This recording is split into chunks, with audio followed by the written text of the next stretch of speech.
All right, everyone, welcome to another episode of DEO's Growth Secrets podcast. Today, we're going to be talking about one of our favorite subjects inside the DEO. And, one of the things that we kind of decide or we believe is the focal point of the entire business, which is understanding your finances. One of the things we talk about here is no margin, no mission. And in order to understand your margin, you've got to have really clear financials. And the key to that is good accounting. So we have Michelle Lee here, who's going to talk us through what their company does and to help you with your finances. So Michelle, do you want to give yourself an introduction and say hello? Sure. Again, my name is Michelle. I'm with Good Margins Dental Accounting, and that title or that name comes from not only good margins in your finances, but as dentists, you want to have good margins on the teeth that you're working on. So we want to kind of play on those words a little bit there. We've been doing accounting for 30 years, but in the dental industry, 5 to 6 years now, specifically working with various practices from single practices on up to 5, 6 locations. And our largest client currently has 21 locations. Beautiful, because I think when you start growing, as a lot of our DO members are, you start to encounter some unique challenges with understanding your finances. So let's talk about those. What are some of the things that start to come up once you get beyond just the single doc, which I'm sure you guys help out quite a bit too? You start adding more operatory, you start adding more associates, you start adding more revenue. What are some of the unique challenges that our folks are going to find themselves running into? I think globally, some of the challenges that they come up with or have is obviously keeping staff. And when you got multiple locations, the doctor who owns all of them can't really be at every location. So how do you incentivize your staff and how do you keep good staff? That's always one issue. But from an accounting perspective is making sure all those expenses are allocated to the proper locations so that each location you can compare the KPIs and benchmarks against each location. And that way, locations that are performing very well can mentor locations who are maybe needing some assistance in certain areas. So having that underlying data that's accurate and detailed enough is very, very important for managing your actual practices. And then at the same time, understanding the difference between cash and accrual and what those mean, and the fact that maybe one's not necessarily better than the other, but understanding which each version means and how can that help you manage your business. So I think you're touching on something important here, which is, getting the data accurate and getting it structured in a way that makes sense. I think one of the things that we forget about is that all serves a purpose, which is to make decisions, right? Yes. In order to run a business, we have to make decisions. And in order to make decisions, we have to have the information, right? And so one of the first things you all do is you help go in and let's talk about allocating expenses. So how do you help, so let's say I got 2 to 4 locations, I'm doing 3 million, maybe 5 million. And I'm pretty good. I've got a bookkeeper maybe that's doing some stuff. What are the first things you would do to help me get better information for better decisions? It really has to do with how you're structured. Do you have payment methods that you're paying that delineate which location is for? Or is it one operating account that somehow you have to know based upon the address of the vendor or where the product was shipped or whatnot, which location that's for? That's very critical. It's very easy to get some dental supplies or labs located to one location that actually is for another location. So making sure that that's consistent. We also do some reviews over the past year or 365 days, and we look at all the transactions by vendor and make sure everything's been coded the same. It's very difficult to have consistency if suddenly one thing for $6,000 in one month is under labs and the next month it's under dental supplies. That can really throw those percentages off when you're talking about your percentage of labs and dental supplies compared to your revenue. So those things are really critical to make sure there's consistency over time. One thing I always tell people in accounting is if you're going to make a mistake, make it consistently. If you're going to code something wrong, do it consistently, because then it's easy to find it and fix it when it needs to be fixed. It's when it's inconsistent and all over the place, it becomes very difficult to make sure that we can get some good information for your clients. Yeah, and if it's all the same, then you can discover it and then change it pretty easily. It's like right, and you fix it. Yeah.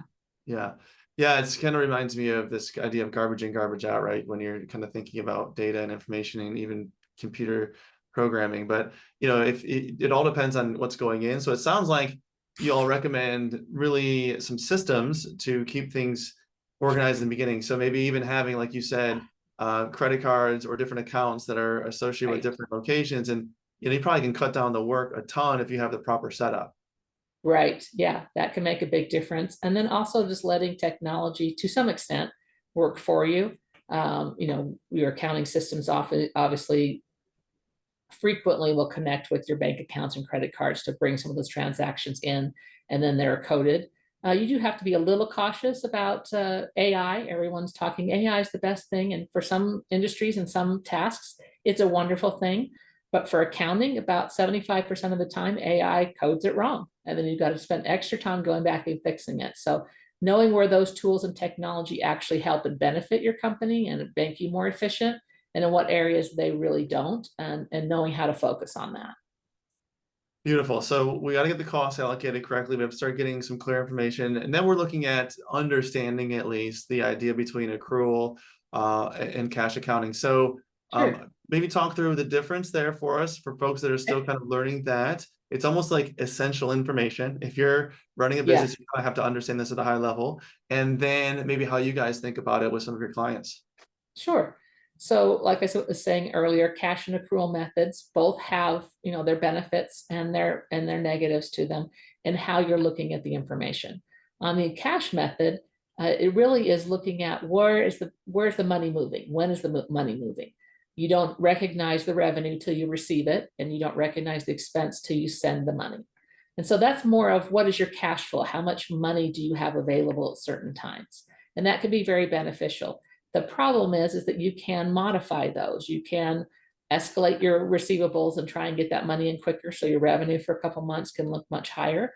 And then you can push paying your bills and your expenses for a while, so you're not actually capturing those expenses until later.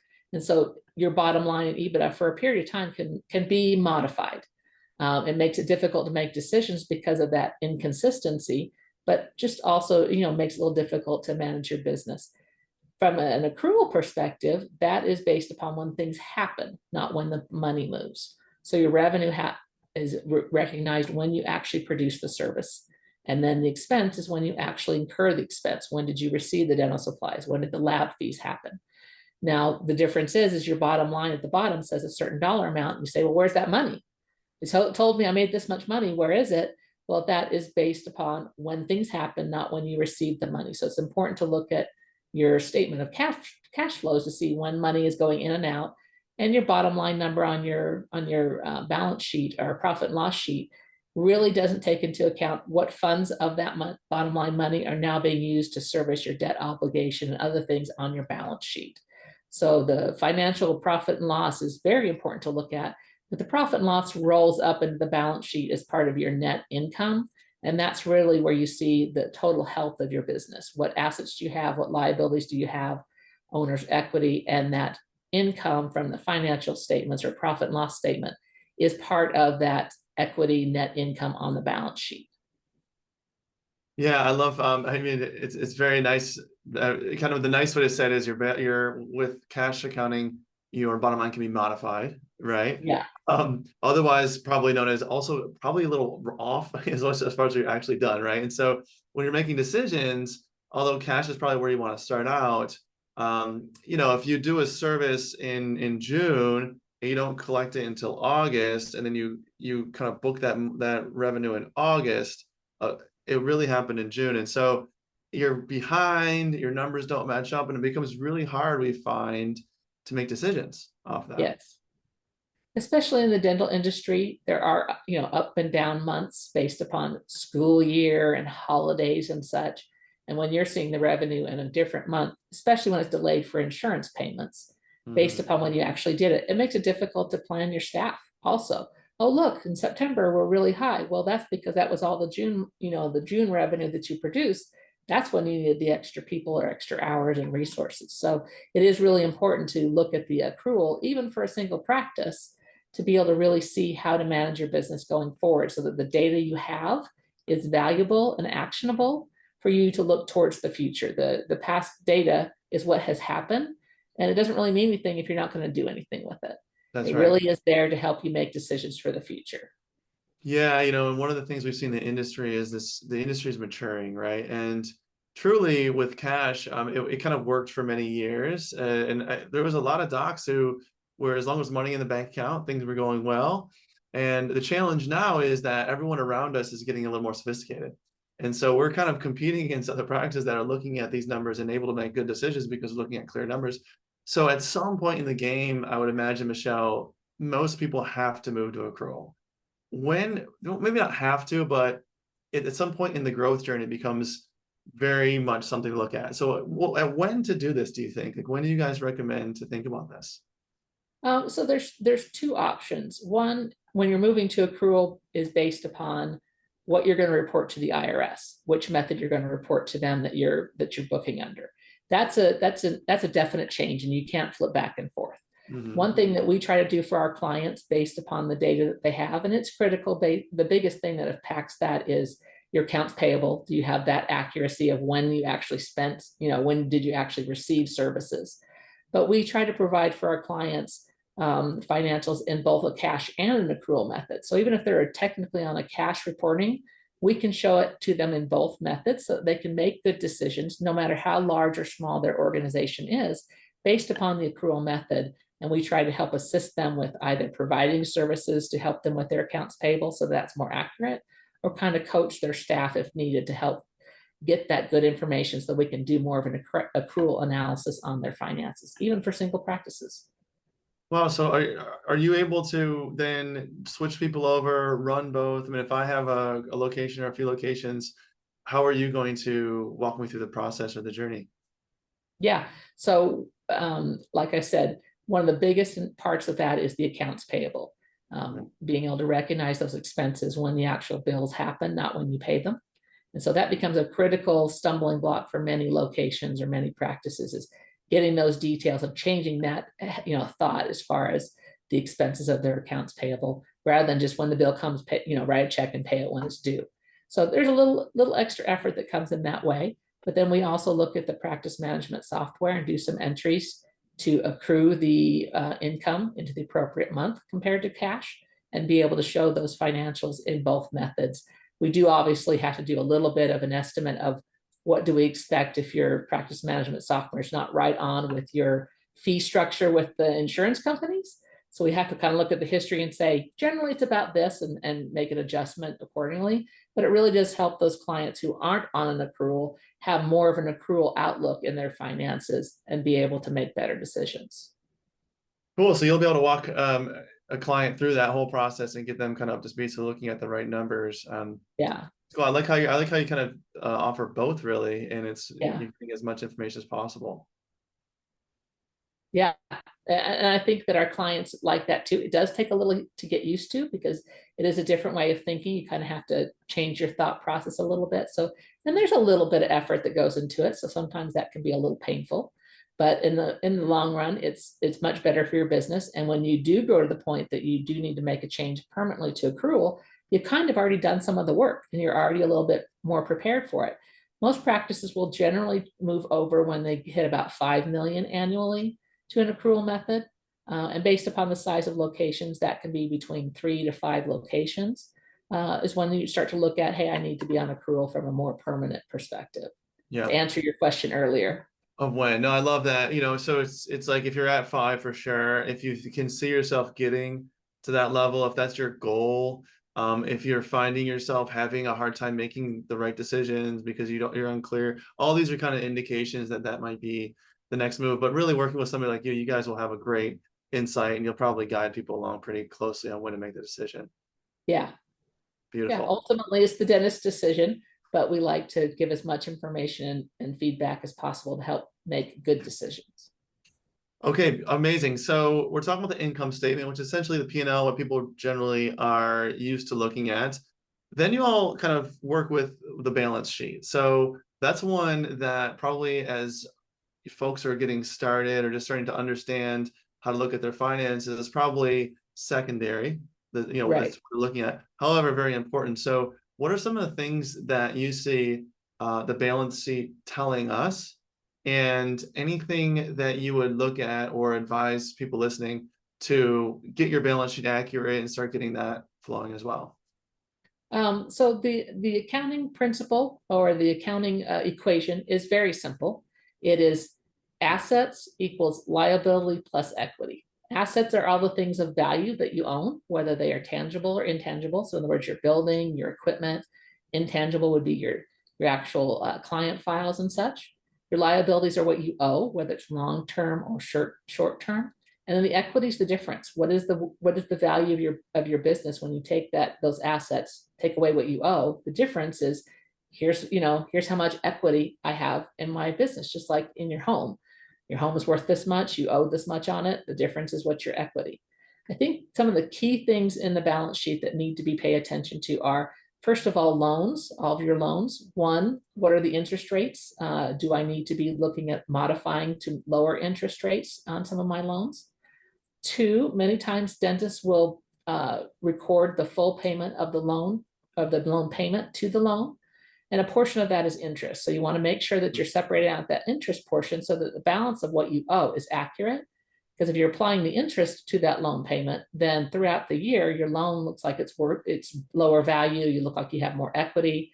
And generally your CPA will fix that at the end of the year when they're filing taxes, but that doesn't help you throughout the year. So we make sure we look at every single loan and allocate the interest correctly on a monthly basis. So that is accurate.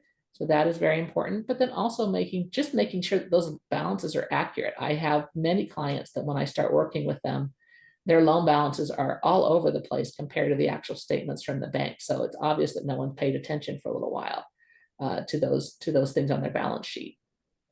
Yeah, my heart goes out to all the folks kind of running these businesses, because on one hand, you have to do dentistry, right? You got to go to school, learn to be a dentist, and do quality dentistry.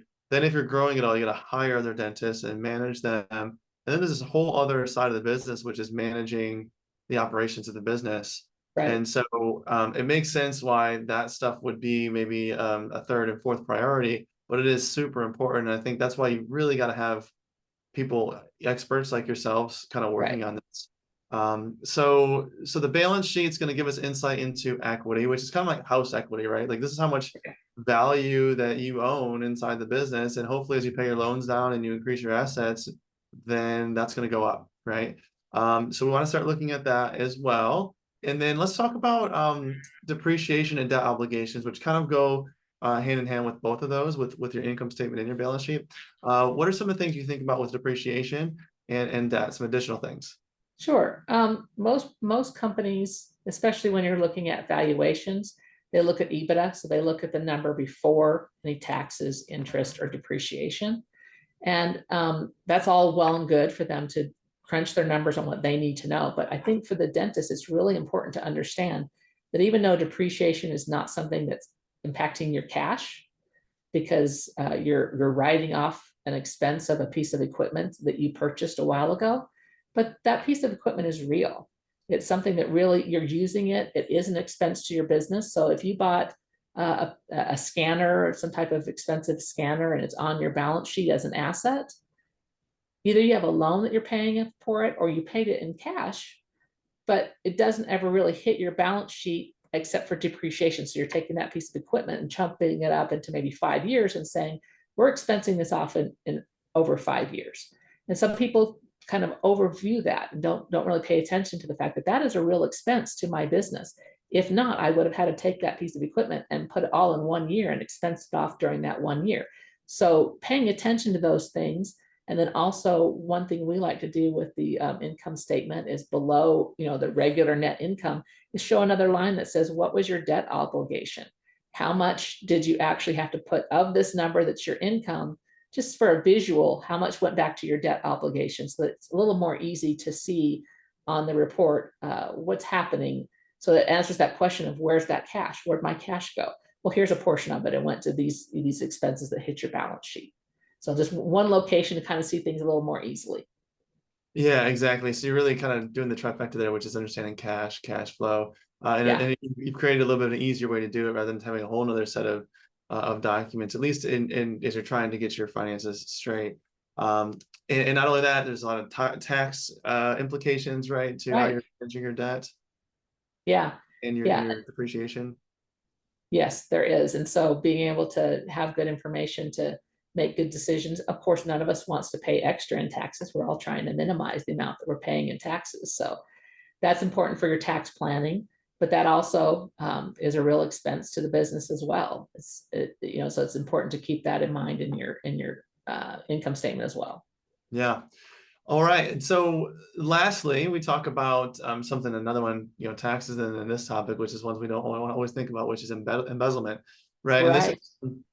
this is a, you know, because dentistry is a business where the operator is is practicing, right? Is the practitioner as well. And then we have this idea of back operations that necessarily isn't always what people went to school for, and we don't always have the team in place. Embezzlement's a real thing inside of dentistry that you've got to build some systems for. The key to that is understanding your financials, believe it or not. It's not Right. really about these front end systems about having people check with credit cards and approvals and all stuff. It's actually about understanding, first of all, in the back end, all your finances, so there's nothing can fall through the cracks. So how do you all help clients avoid and detect embezzlement?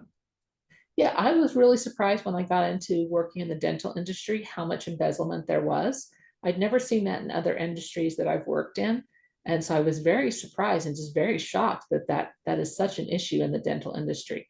One service that we do provide is some revenue cycle management support. We don't do the full revenue cycle management, but looking at out of your practice management software, looking at the daily reports at the end of the day, how much money should have come into the bank accounts and by various methods, whether it's a cash deposit, credit cards, or whatever, insurance, and then going and looking at the bank and making sure those funds actually arrived.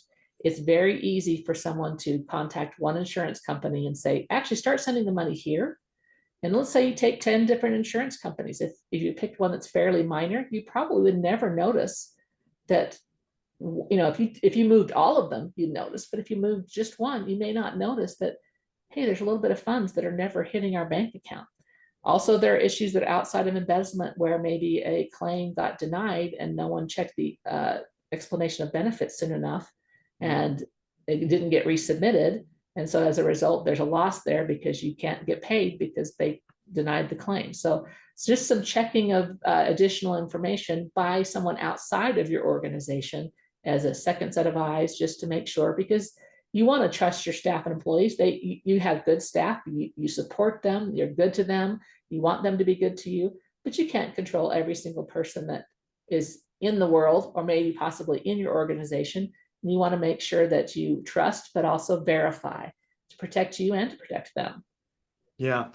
Yeah. I mean, most folks don't know just yet, but having squeaky clean financials, it really creates a situation where there's nowhere to hide. There's nowhere that the money can hide. If you're doing it right and you're reviewing it, it shows up. It might not show up like the same day, but eventually you will see where this money's going. So just another reason why it's absolutely crucial to deeply understand your finances. We say it's the North Star. I mean, this is the North Star of your whole business, and it's worth spending a lot of time on. It's worth working with the right people.